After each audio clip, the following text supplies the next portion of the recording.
I have only 8 weeks until my very first marathon. I'm a beginner, I'm a slow runner, and I'm a big girl with big dreams. Come along with me for my very first training weekend in these last 8 weeks before my very first marathon. My name is Yusra. I ran my first ever 10K earlier this year in February at the Princess Half Marathon weekend down in Orlando, Florida, where 2 of my friends from PT school and I tackled the race and got to finish. That was the longest I had ever run, and since then I have definitely caught the running bug. Since February, I have run 2 half marathons and am now signed up for 2 more half marathons this year and my 2 first full marathons. First full being the Detroit Marathon on October 20th, and then the next one being the one at Walt Disney World in January. So I've got about 4.5 months before the Disney Marathon, but only 8 weeks to go before the Detroit Marathon. So I'm very nervous, but I'm also so excited. In January, I decided that 2024 would be my year of what if and what's the worst that could happen. Super happy to report that even now in late August, I've definitely maintained that mindset as I keep pursuing new challenges. Here are the runs I have in my training plan for this weekend. I train virtually with the Badass Lady Gang with head coach Kelly K. Roberts, who you may have seen on Instagram. I'll post her information right here. She is incredible. We have group coaching calls multiple times a week, and it's been huge for me to start off not only my running journey, but also my marathon running journey, which is just so wild to say because I never, ever thought I would be in this position. Coach Kelly creates my plan, so I don't really have to think about anything. I just do the plan that's online, and then she can adjust the plan during the coaching calls or through email if I have any questions or if I have something come up during the week. Since I do work 4/10s, most of my running takes place on Friday, Saturday, and Sunday, which are the days I don't work, and then usually my speed work is scheduled for a Tuesday, and I just do my best to get that in when I can. The speed work is scheduled for Tuesday because if it were on Thursday, then it would be too close to the Friday, Saturday, Sunday run.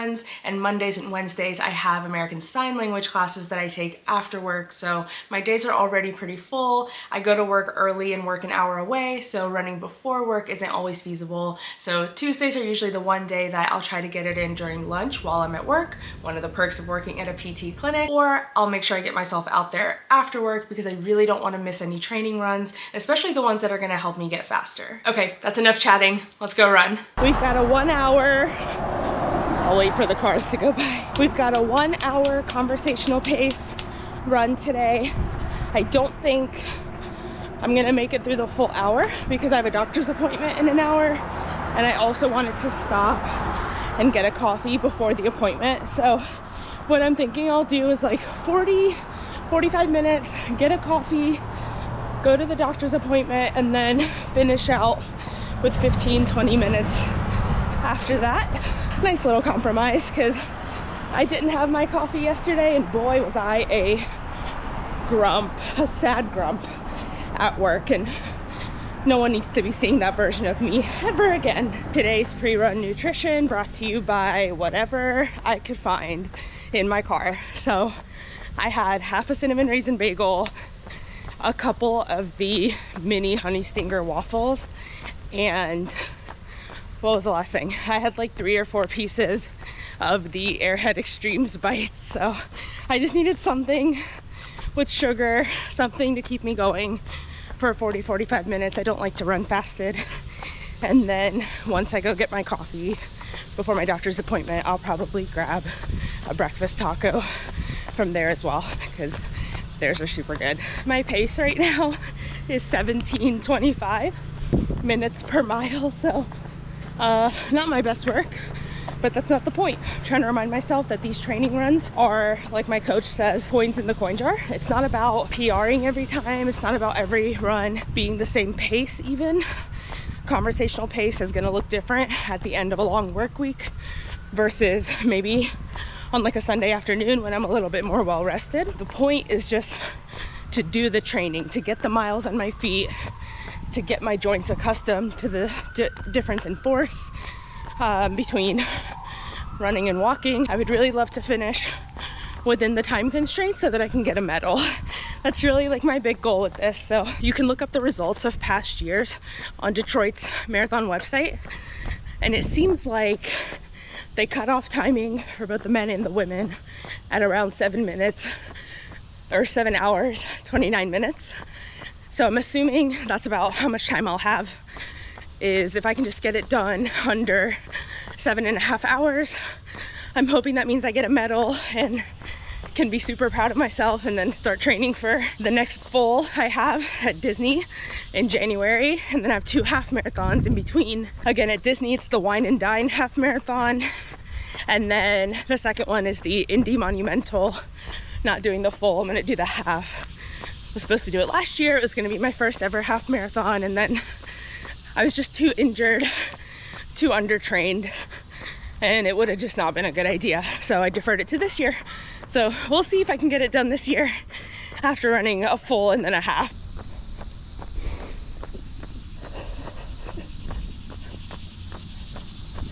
This kind of feels like the epitome of running on tired legs. So far in this training cycle, this is probably the most tired my legs have been, especially my hips. They were really hurting me yesterday and the day before, and then I decided to run a little bit yesterday anyway, just because I wanted to get a couple extra miles in. I've been in a bit of a rut this week, so I thought that might help, but because it was at night, the weather was nice, I pushed the pace a little bit too much, and you know, my inner demons kept telling me that even with me pushing that pace, it was too slow, and then I just kind of ended up hurting worse. And now I'm supposed to be at conversational pace, and I'm having trouble holding a conversation because I'm tired.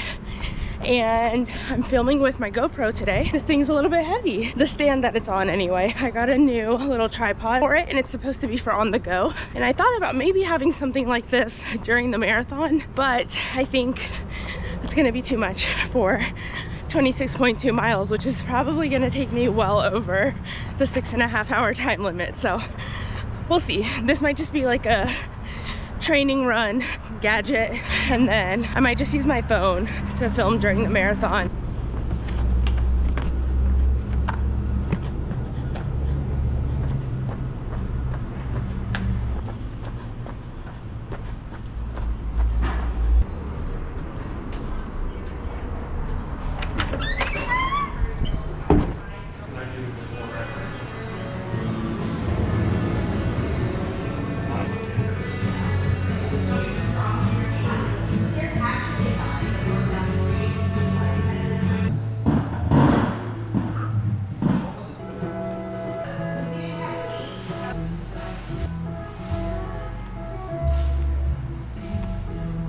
I can't even begin to explain how much pain I'm in.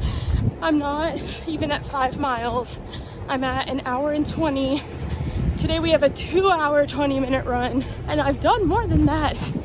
But I suppose for the most part, I've done it with crowd support. Everything hurts. Everything hurts. Everything hurts. And I'm in pain. And I'm listening to a book called Embrace the Suck. And I don't know if I'm embracing it or if it has embraced me, but either way, I'm in pain. Ow, now I'm getting a side stitch. Okay, bye.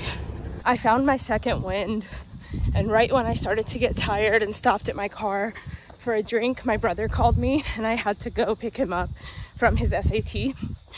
So that was a good kind of pausing point, and I was hoping if I stopped my watch that it would just stop it until I started it again, and that I could have the entire 2 hour, 20-minute run on one run, but it automatically saved like 10 minutes later, so, which is fine.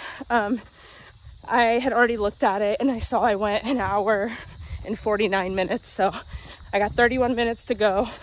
It's like 90 degrees outside, so I'm just really hoping that I'm fueled enough for this and that nothing bad happens, because I do get pretty nauseated if I run in the sun for too long. So hopefully this goes well. Good morning, everyone. It is now Sunday. I never did finish out that last 20 minutes of what was supposed to be an hour-long run on Friday. So here we are on Sunday doing that hour-long run. We just started, which is probably why I'm able to talk a little bit. But yeah, just conversational pace today, 60 minutes. I think what I'm probably most nervous about for this run is the hip pain I've been having. I was already having some pain in my right hip, and since running on Thursday, both of my hips have just been so sore. I did foam roll a little bit this morning, which is not something I do consistently, and I do think that helped. I think that helped me to kind of open up my hips a little bit after my long run yesterday. I spent most of the day sitting, not moving around very much, and I think on the one hand it was good for recovery, but then on the other I think it was just too much time not moving and everything got really tight.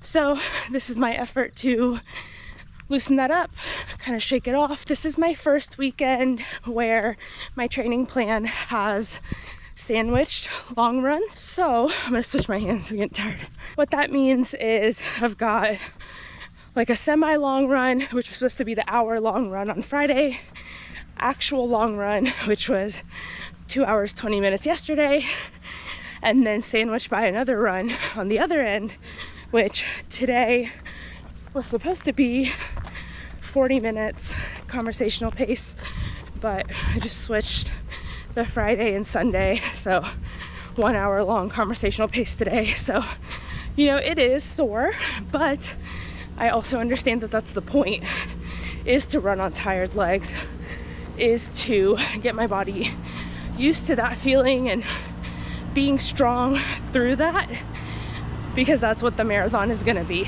I think it's probably around 7:30 in the morning right now. I wanted to start a lot sooner, closer to 5:45, 6 o'clock, but I was being a little bit sluggish in getting out of bed, and then like none of my devices were charged. So I think my phone was maybe at like 75%, and that was the best of it. So my watch was dead, my headphones were not fully charged, and yesterday my headphones died while I was running. I took some time, charged all of that, and then got out the door. So I'm still glad I'm starting before I did yesterday, which was around 8:30, and it was just so hot. And then I finished out my run, the 2 hour 20 minutes yesterday, at noon, because I had to go pick my brother up from his SAT right around the 1 hour 50 minute mark. So I wasn't done. So I picked him up, got him some food, and then when I got home, it was around noon, and it was probably like 90 degrees or so. And I knew that was not ideal, but I also knew that if I went inside the house, there was no coming back out for me. Like, as much as I want this, as much as I'm dedicated to it, I knew in that moment that like I was so tired, and the run had already been kind of tough, that had I tried to go inside, rest for a little bit, maybe even shower, and then go back out, that it probably was not helping. So I think I got my first ever sunburn in my entire life yesterday running at that time, but what can you do? Something I will say that really surprised me yesterday about the additional like 31 minutes I was trying to get done right at noon is that first 25 minutes or so, I felt really strong. And I don't know if it's because I was warmed up, had worked out, took a little bit of a break to refresh, and then was going back out, but I like ran all the uphills that I normally walk, even on my good days, because they're quite steep around my house. So yeah, I felt surprisingly really good. And then all of a sudden I started to overheat really bad, and those last 5 minutes were probably some of the hardest miles or minutes really that I've ever done. My feet started to overheat. I felt like if I didn't take my socks off immediately, that my feet were just gonna burst into flames, and not good, would not recommend, not safe, but it kind of was what it was. And I got it done, but oh boy, I found like the smallest patch of shade and just kept running back and forth on that, because I just couldn't take the heat anymore. Like literally could not handle even being close to where the sun was shining. So it was a tough one, but we did get it done. Hi. Everyone's out today. It's so nice. Is 1.48, so basically 1.5. All right, let's see if I can handle this little uphill onto the bridge. My thought was I might skip the bridge and just run back and forth, but no, we're gonna try it. We're already a third of the way through the uphill. Actually, this really isn't that bad. This has felt worse, certainly on other days when it's been hotter, so this is good. This is good. We're doing it. We are marathon training. Please look at this downhill. A dream. I'm flying. I'm so fast. 1 hour done, per usual. Went faster than I should have. Still a little feeling whatever about my paces. Really wish I was faster, but this is how you get faster. And the point was not pace, the point was time on my feet, and I did that. So now we're gonna go get a lemonade, do my Spanish homework because I have Spanish lessons today and I literally never do my homework. So I need to not be that student this week. And probably just gonna chill for the rest of the day, honestly. Maybe I should go to the gym. We'll see about that later. Maybe we'll strength train later. Okay, so I think we know what shirt I will not be wearing for my marathon. It's very comfy. It's the same one from Old Navy from a previous video. I think it's a run that I filmed for this training vlog, but it's not looking super cute right now. So I think we're gonna go for a darker color. I got this dark green Lululemon, the Swiftly Tech shirt for my birthday. So I'm super excited about that one. It looks so comfy, so pretty. So I will try to wear that in my next training vlog so that we can do a little sweat test on it. But I'm really hoping it works out because I want to wear it on marathon day. Whew. And we're back. I want to share with you my wins for this weekend, the things I have left to work on, or my to-dos, my favorite listens of the runs, things that helped me keep going while I was running because I get bored very easily and I need things to listen to at all times, and then also the mantra that kept me going this week. I'm not great about setting mantras and having quotes at the ready, but there are a couple of things I've heard in my wellness journey so far this year that I keep repeating to myself in my head that are really helping me stick with this whole running thing. Wins. I completed all my training runs, didn't make any excuses. I was tired, my hip flexors were pretty tired, but you know what? I got them done, and then instead of just ignoring my pain, I scheduled physical therapy for tomorrow, which is Monday, so I'll see my PT tomorrow, and I'll also see her again on Friday. So I feel good about that. I know that she will be able to help me figure out what exactly is going on and if it truly is my hip flexors, and then we can brainstorm ways to rehab that and make sure that it's not a problem that persists. To-dos. My nutrition and my water intake are not great, which reminds me, okay, 1 second. Anyways, I really need to eat more protein for that muscle recovery and drink more water, obviously for hydration. I do a better job of drinking water while I'm at work. I don't know if it's because I'm just kind of at one desk all day as I'm treating patients, and so it's easier to have it right there, whereas on the weekend I feel like I can be a little bit lazier. I feel like I can take things for granted and say, oh, I'll just go grab it later, and then it never really happens. So I really need to be better about keeping something with me, staying hydrated, because that is something that is going to compound over time, and not being hydrated today could affect all of my runs later this week. My favorite running listens of the week. I'm not finished with it yet, but I did start the Embrace the Suck audiobook. I will put a picture of that right here. And then I also have been listening to the podcast, The Daily Zeitgeist, for years now. It got me through some of my toughest days in PT school. It's gotten me through some of my longest drives because I used to drive between Indiana and North Carolina a lot, and I still find it hilarious. They have a new episode every day, and then they'll have additional episodes where they talk about trending topics in the United States at the time. So I think the co-hosts are super funny, and they really make me feel like I'm in the room with them. I am often laughing out loud during my runs, and it really helps everything go faster, makes it feel easier, and I'm trying really hard not to listen to much music. One, because I don't want to be dependent on it, but also for religious reasons. So the podcast is a nice way to have something that's a little bit more upbeat than an audiobook, but still keeps me really engaged and keeps me moving forward. And the mantra that kept me going was, yes, you can. I started going to Rumble Boxing earlier this year. I fell in love with it, and one of my favorite instructors there, every time the class would get to about 45 minutes into this hour-long class, she would always say, yes, you can. And it was always perfect timing because it was right around the time that I really felt like giving up and was telling myself in my head, I can't do this. So I always kind of felt like she was reading my mind, but she would always say, yes, you can, when the music was going, while she was saying other things as well. But that was always the one thing that really stuck with me. And as I went through my runs, they were not easy this weekend. It was really really hot outside. My hips were hurting. I just felt really tired overall. I had kind of a rough week at work where I just like really wasn't feeling like myself. So all of those things I thought were gonna keep me from having good runs, but every time I started to feel like I can't do this is just too much, I thought, nope, yes you can. Keep moving forward. That's really all I've got for this weekend. Thank you so much if you stayed till the end. I really appreciate you joining me in my marathon training journey. Please do like this video and subscribe so that you don't miss out on what's coming in week 2. I've got more speed work coming up, longer long runs, and everything's just gonna keep getting bigger and better from here on till the marathon. Please consider sharing this video with other people if you know people who are trying to get into their own running journeys, and you can find all my social media information down below as well. I would love for you to comment and tell me what you're training for, or if there are certain things that are holding you back from getting into running. I am no elite athlete. I'm a very slow runner, and I can talk more about my paces in a future video, but I'm still doing it, so that means you can do it too if it's something that you want. Please don't be afraid to ask any questions, or you can email me as well. That'll also be in the description below. Thank you so much for coming back to my YouTube channel. I'm really happy to be back, and I can't wait to see you in week 2. Okay, bye!